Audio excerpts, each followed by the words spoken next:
Half of Captain Chohana's crew was wounded or dead. 3 of her main weapons were destroyed. The shields flickered like a candle in a storm. Smoke filled the corridors. Emergency alarms screamed without pause, but the ship still fought. "Target the Morthax flagship," Hana ordered. Her voice was calm. Blood ran down her face from a wound on her forehead. She did not seem to notice. "Everything we have left." The Iron Will fired. The shot struck Commander Greel's ship directly. The Morthax flagship shook, but it did not fall. "Foolish humans." Greel's voice came through the communication channel. He was laughing. "You fight well, but it is over. Surrender now, and I might let some of you live. As slaves, of course." "I have a better idea," Hana replied. "Why don't you come over here and make me?" On the Mercy, Admiral Park watched the battle with growing despair. The Iron Will had destroyed 4 enemy ships. 4 against 1. It was a legendary performance. But it was not enough. "Admiral," Lieutenant Yuna said urgently, "I am sending an emergency transmission to the Galactic Council. Full evidence of Morthax biowarfare. Everything Dr. Beak has found. The Council will not help us." "Maybe not. But the galaxy will see what is happening here. Even if we fail, the truth will survive." Park looked at her. She was young, brave, determined. All of his crew was like this. They had come here knowing they might die. They had come anyway. "Send it," he said. "Let the galaxy watch." The transmission went out. Across 1,000 light years, diplomatic channels lit up. Council members received the evidence. News organizations picked up the signal. The story spread. Commander Greel received reports that the transmission had been sent. His yellow eyes burned with rage. "Destroy them all," he screamed. "Now, before more of this gets out." The Morthax fleet concentrated their fire on the Iron Will. The ship could not survive such an attack. "All hands, abandon ship," Captain Hana ordered. "Get to the escape pods." "Captain, what about you?" "Someone has to keep flying this ship. Go." "That is an order." Her crew hesitated. They did not want to leave her. "Go." They went. Hana sat alone on her bridge as her crew escaped.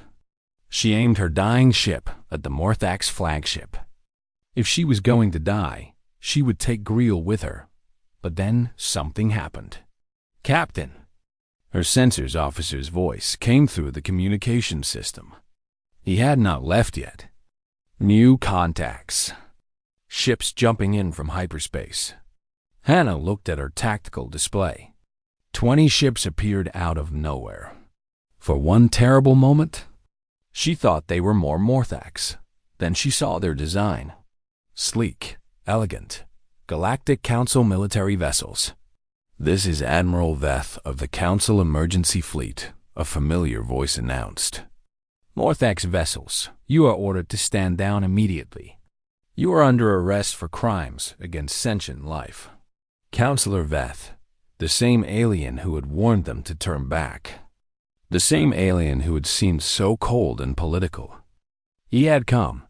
On his flagship, Greel screamed in fury. "Veth, you traitor!" The Council agreed to stay out of this. "The Council changed its mind," Veth replied calmly. "Your transmission of evidence to the galaxy made that necessary. We cannot ignore genocide when everyone is watching." The Morthax ships were now outnumbered. The Council fleet was fresh and undamaged. The fight had gone out of them. "This is not over," Greel snarled. "The Consortium has more ships, more weapons." You will be quiet," Veth interrupted. "Surrender now or be destroyed. Choose." One by one, the Morthax ships powered down their weapons. On the surface of Vela Prime, Dr. Beak Sungho was not thinking about the battle above. He was focused entirely on his microscope and the samples in front of him. The plague was a masterpiece of biological engineering. Whoever had created it was brilliant. Evil, but brilliant. Every part of it was designed to kill Ilari and only Ilari, but that was also its weakness. If it was designed, Beak muttered to himself, then it can be undesigned. There must be a way to turn it off. He had been working for days without sleep. His eyes burned. His hands shook, but he could not stop. Every minute he wasted, more Ilari died. Specialist Han Ji-min brought him coffee. "Doctor, you need to rest. Later, I am close to something." "You have said that for 3 days." Beak looked at her. She was exhausted too. All of them were. The medical teams had been working around the clock, treating patients, easing suffering. They had saved hundreds of lives, but thousands more were still dying. "The plague has a dormant phase," he explained. "It sleeps between attacks." I kept asking myself why. Why would a weapon need to rest? What did you find? It is not resting. It is waiting for a signal. Jimin frowned. A signal? The Morthax designed this plague to be controllable.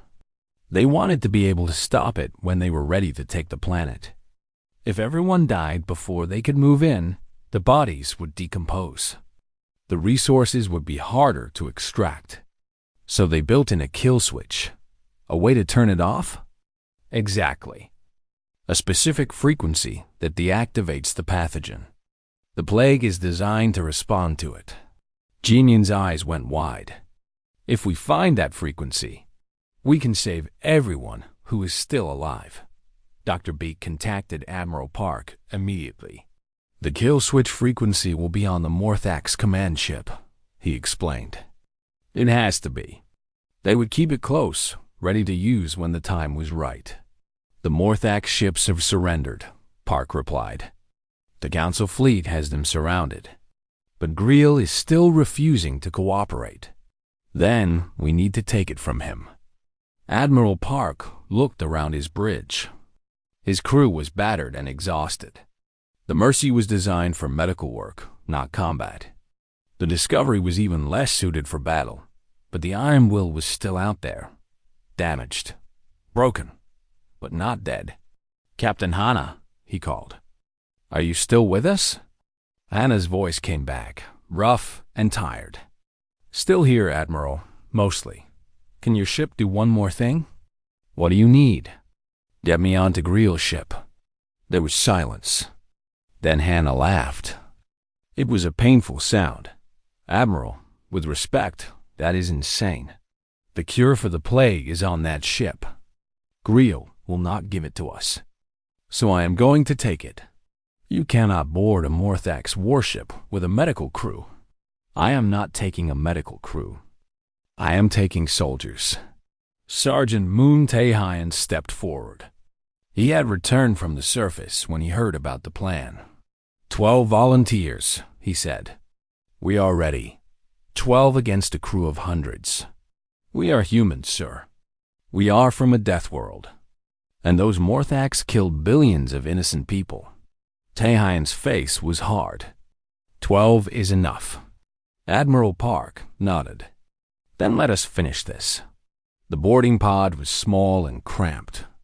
12 humans in combat armor, plus Admiral Park himself. They launched from the crippled Iron Will, hidden in the debris of battle. The Morthax flagship was massive. Its hull was covered in weapons and armor. Inside were hundreds of armed soldiers. The boarding pod hit the ship's hull and burned through. Alarms screamed throughout the Morthax vessel. Commander Greel looked up from his command chair. "What is happening?" "The humans, Commander. They are boarding us." "Impossible." They would not dare. But they had dared. And now they were inside. The battle that followed was brutal and short. The Morthax were larger, stronger, but humans fought with a fury they had never seen. These Deathworlders did not fear death. They welcomed it if it meant completing their mission. Sergeant Taehyun led the way. He moved through the corridors like a ghost, striking before the enemy could react. His team followed, covering angles, protecting each other. Admiral Park stayed in the middle of the formation. He was too old for frontline combat. But he had not come to fight. He had come for the frequency. They reached the command center. Greel stood waiting for them, surrounded by guards. "You cannot win," the Morthax commander growled. "My ship is full of soldiers. You are surrounded." "Maybe," Admiral Park said. "But your soldiers are outside this room, and we are inside." Taehyun moved faster than seemed possible. His team struck the guards before they could react. In seconds, only Greel remained standing. "The frequency," Park demanded. "Give it to me." "Never. The Alari will die." "All of them? Why?" "The Council has caught you. Your plan has failed." "Why kill them now?" Greel smiled. It was filled with hatred. "Because they asked you for help. Because you came. Because if I cannot have that world, I will make sure your precious rescue means nothing." Admiral Park looked at the alien for a long moment. Then he pulled out his weapon and shot the console next to Greel's head. "The frequency now, or the next shot is not a warning." Greel stared at him. For the first time, there was fear in those yellow eyes. You would not kill me. Your council would punish you." "The council is not here. Just you and me and my people who watched you murder billions." Park's voice was cold. "Try me." The silence stretched Dot, then Greel broke. He gave them the frequency. Within minutes, Dr. Beak had it. He programmed it into every transmitter on the surface. Dot. The signal went out across Violar Prime, and the plague began to die. She had been unconscious for 3 days, her small body burning with fever. Her parents had died weeks ago. She had been alone in the medical tent, watched over by specialist Han Ji-min, who refused to give up on her. When the kill switch signal went out, the plague in her blood began to die. Her fever broke within hours. By morning, she opened her 4 large eyes and looked around in confusion. "Where am I?" she whispered. Jimin was there, holding her hand. Tears ran down the medic's face. "You are safe," she said. "You are going to be okay."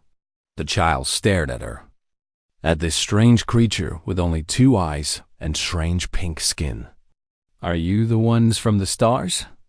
the child asked. "The ones who answered our call?" "Yes, we came to help." The child's eyes filled with tears, too. "Thank you. Thank you for coming." Across Vela Prime, the same scene repeated itself. The sick stopped dying. Fevers broke. Breathing became easier. For the first time in 6 months, the Alari began to hope again. Dr. Beek Sung-ho finally collapsed from exhaustion. His team found him asleep on his laboratory floor, his notes scattered around him. He had not slept in nearly a week. Sergeant Moon Tae-hyun stood guard outside the lab, making sure no one disturbed him. "He saved millions of lives," Tae-hyun said quietly. "The least we can do is let him rest." In orbit above the planet, the situation was finally stable. The Morthax fleet was under council arrest. Commander Greel and his officers were prisoners, waiting to be transported to face trial for genocide. Admiral Veth's council fleet maintained order. Ships from other species began arriving with supplies, medicine, and relief workers. Word of what had happened at Velar Prime had spread across the galaxy. Everyone wanted to help now that the danger was over. Admiral Park Jae-won stood on the bridge of the Mercy and watched the activity around the planet. He felt empty, exhausted in a way that sleep could not fix. "Admiral," Lieutenant Yuna said softly, "Elder Itha is requesting to speak with you." Park took a deep breath. "Put her through." The holographic image of the Ilari Elder appeared. She looked better than the last time he had seen her. Still frail, still marked by grief. But there was light in her eyes now. "Admiral Park," she said, "I wanted to speak with you before you leave." "We are not leaving yet, Elder. There is still much work to do. I know. But you will leave eventually, and I may not have another chance to say this." She paused, gathering her words. "When we sent our signal into the darkness, we did not expect an answer. The galaxy had already shown us that we did not matter. We were small, weak, unimportant. We thought we would die alone and be forgotten. You were never unimportant. To the Council we were. To the Morthax we were nothing but obstacles. But you—" She stopped, her voice breaking. "You came. 3 ships against 15. You fought. You bled. You risked everything for people you had never met." Admiral Park did not know what to say. "We have been counting our survivors," Elder Etha continued. 200 million Ilari are still alive. Before the plague, we were 3 billion. We have lost so much. So many. Our history. Our culture. Our future seemed destroyed. I am sorry we could not save more. Do not apologize. You saved everyone who could be saved. Without you, none of us would have survived. Not one." She looked at him with those 4 large eyes full of emotion. "You gave us a future, Admiral. A future we never thought we would have. What will you do now? Rebuild. It will take generations. But we will survive. We will remember those who died. And we will never forget those who saved us." She straightened her thin shoulders. "The Ilari people have discussed this carefully. We wish to formally request protectorate status under the United Terran Fleet. We want to live under your protection. We want our children to grow up knowing that when they call for help, someone will answer."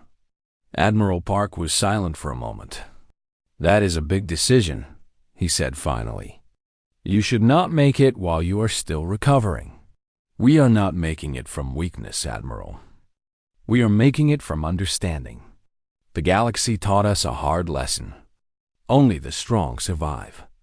But strength comes in many forms." Her voice was firm. "Humans are strong because you care. That is the strength we want beside us." 2 weeks later, the official ceremony took place. Admiral Park stood on a stage built in the middle of the Ilari capital city. Behind him stood his crew. Captain Hannah, her wounds healing. Sergeant Tehian and his soldiers. Dr. Beek and his research team. Specialist Han Ji-min, holding the hand of the child she had saved. In front of them, thousands of Ilari had gathered. They filled the meadows around the city. Many were still weak, supported by others. Some came in medical beds. But they all came. Elder Itha walked slowly to the center of the stage. In her hands, she carried a small crystal that glowed with soft blue light. "This is a memory stone," she explained. "It contains the history of our people. Every story, every song, every name of every Ilari who ever lived. It is our most precious treasure." She held it out to Admiral Park. "We give this to you, not as a gift, as a trust, because you proved that human hands can be trusted with what matters most." Park took the crystal carefully. It was warm in his hands, pulsing gently with ancient light. "We will protect it," he said. "And we will protect you, always." The crowd began to sing. It was not loud. The Ilari were too weak for that. But it was beautiful. A harmony of voices rising together, blending into something that seemed to fill the air itself. It was a song of gratitude, of hope, of survival. Admiral Park stood and listened. His crew stood beside him. Some of them were crying. Even Sergeant Tehian, who never showed emotion, had tears on his face. Later that day, the human ships prepared to depart. The Iron Will had been repaired enough to travel. The Mercy and Discovery were restocked with supplies. Their mission was complete. But as Admiral Park walked to his shuttle, Elder Etha stopped him one more time. "Admiral, before you go, I want you to know something. Yes? Your signal," Your answer to our call. It did not just save us. It reached others. What do you mean? Species across the galaxy heard what you did here. Races who felt alone. People who thought no one cared. They heard that when the Ilari called for help, humans came. They are talking about it everywhere. She smiled. It was the first real smile he had seen from her. You did not just save one species, Admiral. You gave hope to many. Admiral Park returned to the Mercy. As his ship rose from the surface, he looked down at the healing world below. At the Ilari standing in the meadows, watching them leave. At the planet that had almost become a graveyard, now full of life again. Lieutenant Yuna approached him on the bridge. Admiral, we have received several new signals. What kind of signals? Distress calls. Requests for assistance. From species we have never contacted before. She looked at him with bright eyes. They heard what we did here. They are asking if we can help them too. Park looked at the stars. Somewhere out there, more people needed help. More voices called out in the darkness, hoping someone would answer. He smiled. Set a course, Lieutenant. Let us see who needs us next. The human fleet jumped into hyperspace, leaving the healed world behind. But the story did not end there. Across the galaxy, in 1,000 different languages, beings told each other about the Deathworlders who crossed the stars to save strangers. About the species from a dangerous planet who fought against impossible odds because someone asked for help.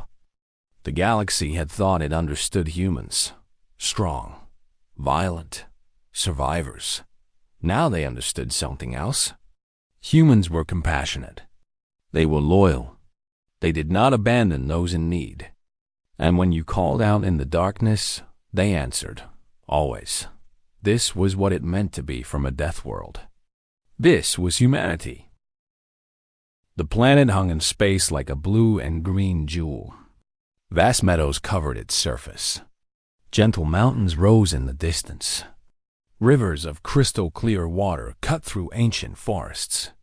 It was a paradise. But the dying star above painted everything in shades of red and orange. Radiation warnings screamed across every human sensor. And in orbit around this dying paradise, 15 Morthax warships waited like vultures. They see us. Lieutenant Kim Yuna reported from her station. Admiral Park J1 studied the enemy formation. The Morthax ships were large and ugly. They were built for war, covered in weapons and armor. Each one was twice the size of the Iron Will.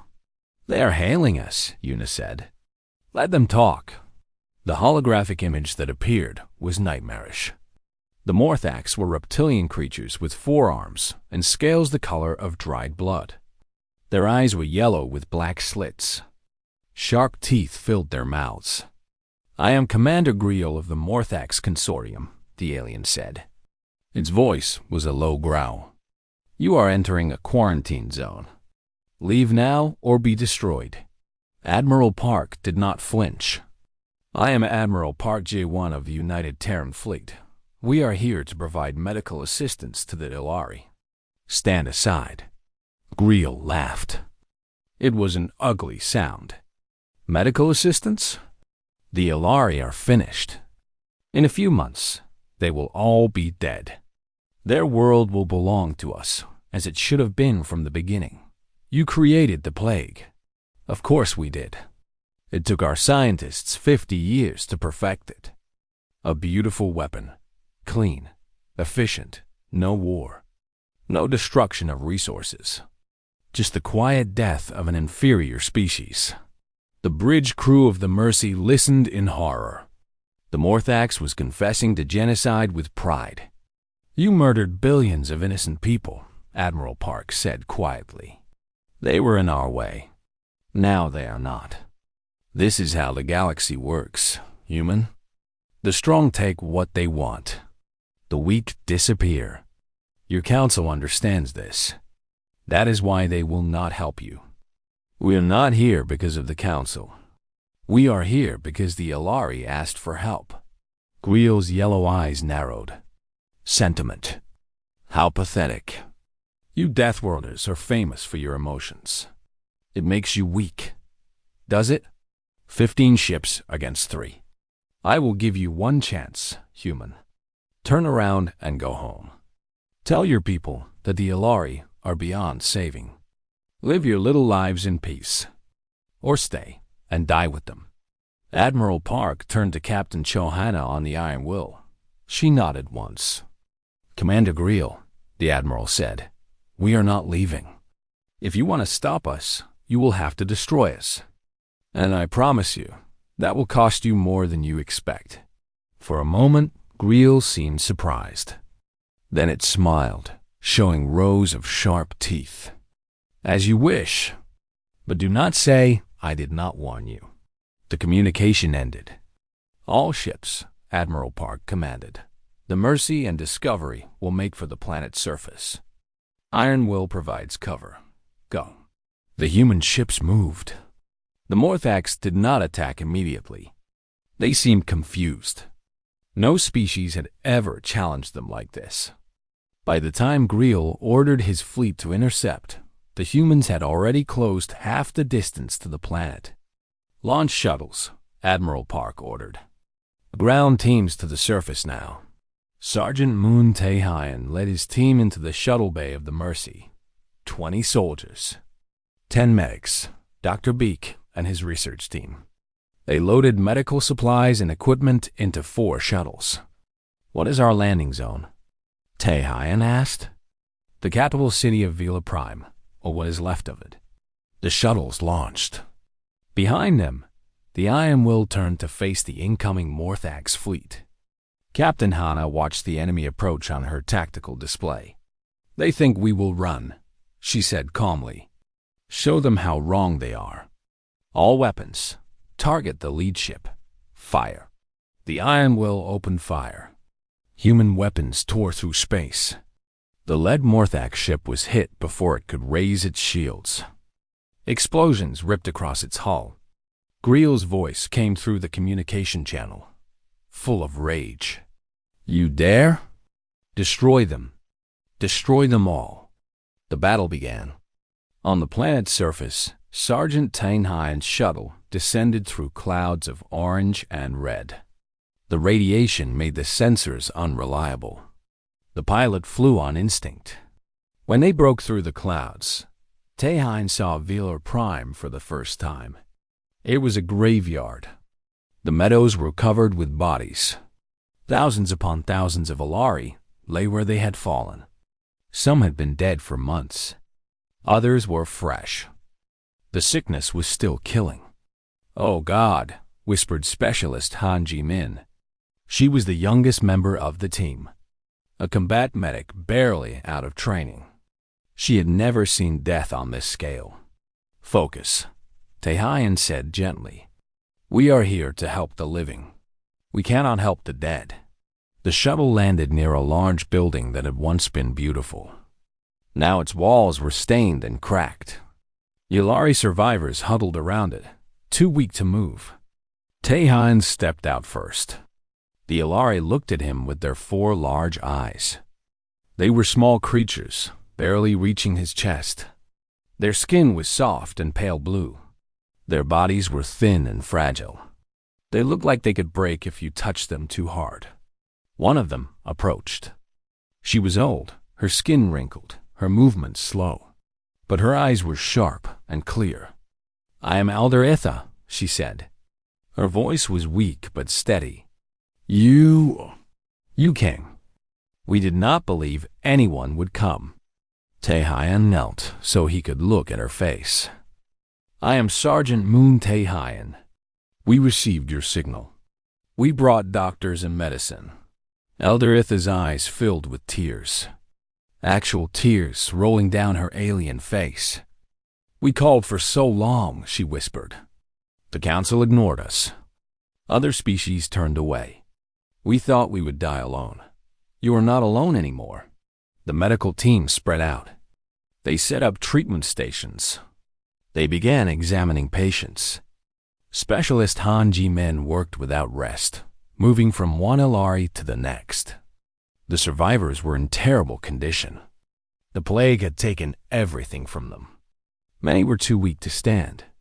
Children cried for parents who would never answer. The healthy carried the sick because there was no one else. But they were still alive. And where there was life, there was hope. Dr. Beak set up his laboratory in what had once been a school. He worked frantically, analyzing the plague, searching for weaknesses. "The pathogen has a dormant phase," he reported to Admiral Park via communication. "It sleeps between attacks. If we can understand why, we might be able to stop it permanently." "Do whatever it takes, Doctor. We are holding the Morthax in orbit, but I do not know how long we can last." Above the planet, the battle continued. The Iron Will fought like a demon. Captain Hannah used every trick she knew. She flew her ship through radiation clouds that damaged Morthax sensors. She used the gravity of the dying star to whip around behind enemy formations. She never stopped moving.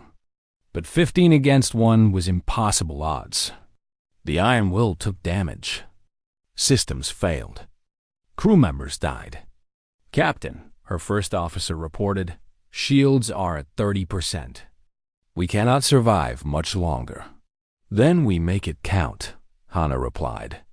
"Target their command ship. Everything we have." On the surface, Elder Itha led Sergeant Tehine to a place outside the city. It was a burned ruin, still smelling of ash. "This is where it started," she said. "A Morthax trading ship came here 6 months before the plague began. They said they wanted to help us. They built a medical station. They gave us food and medicine." Tehine looked at the ruins. "And then the plague appeared." "Yes, the first cases were here. Among those who visited this station."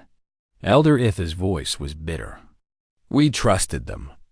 We welcomed them. And they murdered us." Tehine put a hand on her thin shoulder. "We will make them answer for this. I promise you." High above, the battle reached its peak. The humans fought with everything they had. And somewhere in the darkness, more ships were coming.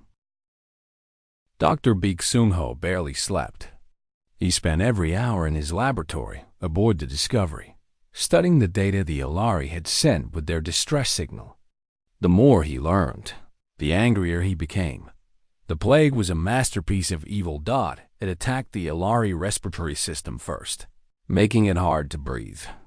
Then it moved to the nervous system, causing pain and confusion. Finally, it destroyed the heart. Death came within 2 weeks of infection. There was no natural cure. The Ilari immune system could not fight it. This was designed by someone who knew their biology perfectly, Dr. Beek told his team. Every weakness, every vulnerability. The creator studied the Ilari for years before making this weapon. "But who would do this?" asked one of his assistants. "The Ilari have no enemies. They are peaceful." "Peaceful does not mean safe," Dr. Beek replied. "Sometimes being peaceful just makes you a target." On the Iron Will, Captain Chohana ran battle drills. Her crew was the best in the fleet. They had trained for years. They had fought pirates and hostile aliens. But this mission was different. They were flying into unknown danger with limited information. Hannah stood on the bridge, watching her crew work. She was proud of them. They had volunteered for this mission without hesitation. Every single one. "Captain," her first officer said, "we are receiving reports from deep space sensors. There are ships in the Velar system."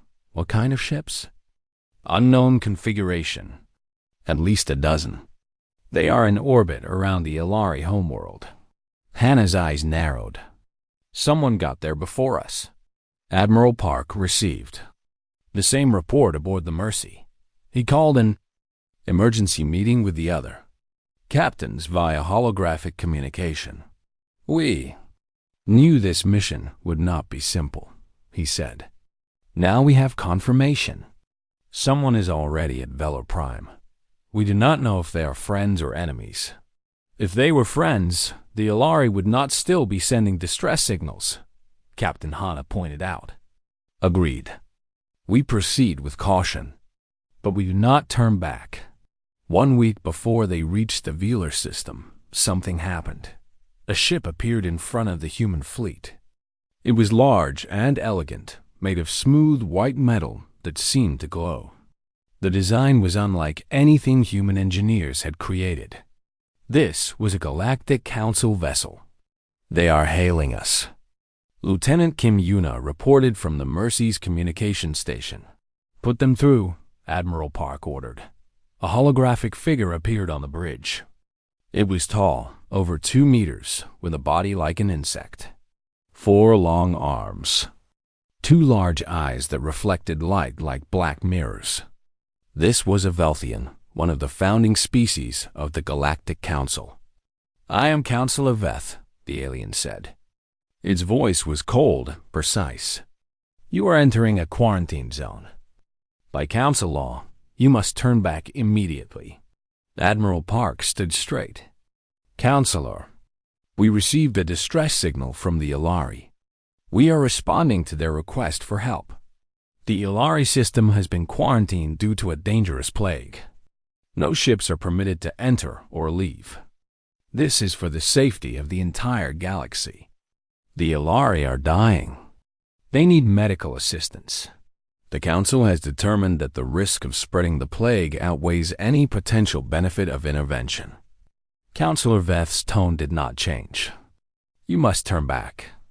Captain Hannah stepped forward. We have analyzed the plague. It does not spread between species. It only affects the Ilari. There is no risk to anyone else. Veth paused. Its black eyes seemed to study Hana carefully. Your analysis is incorrect, it said finally. Turn back. You are lying, Dr. Beak said from the Discovery, his voice joining the communication. I have spent 3 weeks studying this pathogen. It is engineered specifically for Ilari biology. It cannot infect any other species. Someone created this plague to commit genocide. The silence that followed was heavy. Counselor Veth stood very still for a long moment. When it spoke again, its voice was quieter. You should not have come here, humans. Tell us the truth, Admiral Park demanded. Tell us why the Council really abandoned the Ilari. The alien seemed to struggle with itself. Finally, it spoke. There is a trading guild called the Morthax Consortium. They are powerful. They control shipping lanes across half the galaxy. They want the Ilari homeworld. Why? Velar Prime is rich in rare minerals. The dying star's radiation has created elements found nowhere else. The Morthax have wanted this world for centuries. But the Ilari were there first, protected by Council law. So the Morthax created the plague, Dr. Beak said. They are killing the Ilari to take their planet. The Council cannot prove this, Veth said. And even if we could, the Morthax are too powerful. They would cut off trade to 100 worlds. Billions would suffer. The Council decided that the lives of a few 100 million Ilari were not worth the economic damage. Admiral Park's face was stung. You let them die because it was cheaper. I do not make these decisions. I only enforce them. Veth's voice carried something that might have been shame. I am telling you this because you deserve to know what you are walking into. The Morthax have ships in orbit around Velar Prime, 15 warships. They are maintaining the quarantine to make sure no one interferes while the Ilari die. And if we try to pass, they will destroy you. And the Council will not intervene. Officially, you were warned. Your deaths will be your own fault. Admiral Park looked at Captain Hannah. He looked at Dr. Beak. He thought about the signal Lieutenant Yuna had found in the darkness. A voice begging for help. Counselor Veth, he said calmly, thank you for your warning. We will proceed anyway. The alien stared at him. You will die. Maybe. but we will not abandon people who ask for our help. That is not who we are. You are only 3 ships against 15. Captain Hannah smiled. It was not a kind smile. We are Deathworlders, Counselor. Our ancestors survived a planet that tried to kill them every day. We do not scare easily. Counselor Veth was silent for a long time. Then they did something unexpected. It bowed its head slightly. I hope your courage is enough, it said quietly. Good luck, humans. The connection ended. The council ship moved aside and let the human fleet pass Dot as they continued toward Veal Prime. No one spoke. They all understood what was waiting for them. 15 warships. A powerful enemy. A dying species. Admiral Park stood on the bridge of the Mercy and looked at the stars ahead. All ships, he said into the fleet communication channel. Prepare for combat. We reach Veal Prime in 6 hours. When we arrive, we do not ask for permission. We do not negotiate. We go straight to the Ilari and we help them. And the Morthax ships? Someone asked. They can get out of our way. Or they can learn why the galaxy calls us Deathworlders. The human fleet flew on toward the dying star. Toward danger. Toward war. Behind them, Counselor Veth watched them go. Then, quietly, the alien transmitted the human fleet's position and heading to an encrypted channel. Someone was very interested in knowing exactly when the humans would arrive. Lieutenant Kim Yuna sat alone in the communications room of Station Horizon, humanity's farthest outpost in the galaxy. Most of her team was asleep. The night shift was usually quiet. Nothing happened this far out in space. That was what everyone said. But tonight was different. Yuna noticed a small blip on her screen. At first, she thought it was just background noise from a distant star. She almost ignored it. But something made her look closer. The blip repeated. Again and again. It had a pattern. She adjusted her equipment and cleaned up the signal. Slowly, sounds became words. The words were in an old language, one that most species in the galaxy no longer used. Yuna had studied it during her training. It took her several minutes to translate what she was hearing. When she understood the message, her blood went cold. This is the Ilari of Veal Prime. We are dying. A sickness is killing our people. 80% of our population is gone. We have asked the Galactic Council for help. They will not come. Please, if anyone can hear this, please help us. We do not want to disappear. The message repeated, over and over. A desperate voice calling into the darkness of space. Yuna saved the recording and ran from the room. Admiral Park J1 was a large man with gray hair and tired eyes. He had served in the United Terran Fleet for 40 years. He had seen 3 wars. He had buried friends. He had made hard choices. At 62 years old, he thought nothing could surprise him anymore. He was wrong. He listened to the recording in his office. His face did not change, but his hands tightened into fists. How far? He asked. 340 light years, Yuna answered. The Vealer system. It orbits a dying star. The Galactic Council has marked it as a Class 7 hazardous zone. Hazardous, J1 repeated. The word tasted bitter in his mouth. So the Council decided it was too dangerous to save them. Yes, sir. J1 stood and walked to his window. Outside, he could see the stars. Somewhere out there, an entire species was dying. They had called for help, and the galaxy had answered with silence. Wake Dr. Beak, the Admiral said, and call the captains of the Mercy, the Discovery, and the Iron Will. We have work to do. Within an hour, the command room was full. Dr. Beak Sung-ho was a thin man with glasses and messy hair. He was the station's top expert on alien biology. He had spent 20 years studying life forms from across the galaxy. He looked at the data from the Ilari signal with growing concern.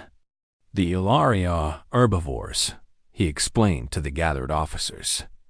Peaceful. Their bodies are fragile compared to most species. They have no military, no weapons. Their entire culture is built around harmony and community. And this sickness? Captain Chohana asked. She commanded the battle cruiser Iron Will. She was a small woman with sharp eyes and a voice that could cut through steel. It spreads fast, Dr. Beak said. Very fast. According to their message, it killed 80% of their population in 6 months. That is billions of lives. The room was silent. Why won't the council help them? Asked Sergeant Moon Tae-hyun. He was the leader of the ground response team, a former medic who had become a soldier when the galaxy proved too cruel for kindness alone. The official reason is the hazardous zone classification, Yuna said. The dying star makes the system dangerous to navigate. Radiation levels are high. And the real reason?